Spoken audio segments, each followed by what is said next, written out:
ಹಾಗೆ 1995ರಲ್ಲಿ ಏನಿತ್ತು PWD ಕಾಯ್ದೆ, ಅದನ್ನ ಅದ್ರ ನೆಕ್ಸ್ಟ್ ಸಕ್ಸೆಸರ್ ಆಗಿ ಇದನ್ನ 2016ರಲ್ಲಿ ವಿಶಿಷ್ಟ ಚೇತನರ ಹಕ್ಕುಗಳ ಅಧಿನಿಯಮ ಅನ್ನ ಜಾರಿಗೆ ತಂದಿದ್ದಾರೆ.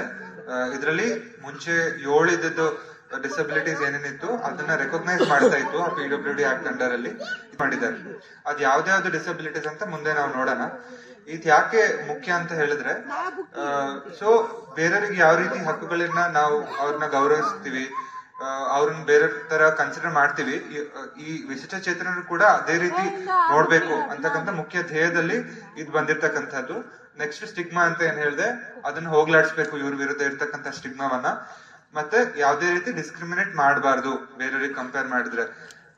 ಮತ್ತೆ ವಿಶಿಷ್ಟವಾಗಿ ಯಾರು ಮಹಿಳೆಯರು ಏನಿರ್ತಾರೆ, ಮಕ್ಳನ್ನ ಏನೇನ್ ಇರ್ತಾರೆ, ಅದ್ರ ಜೊತೆ ಲಿಂಗ ಅಲ್ಪಸಂಖ್ಯಾತರು ಯಾರಿದ್ದಾರೆ ಅವ್ರನ್ನ ಎಲ್ಲಾ ಇನ್ಕ್ಲೂಡ್ ಮಾಡಿ ಈ ಕಾಯ್ದೆಯನ್ನು ತಂದಿರ್ತಕ್ಕಂಥ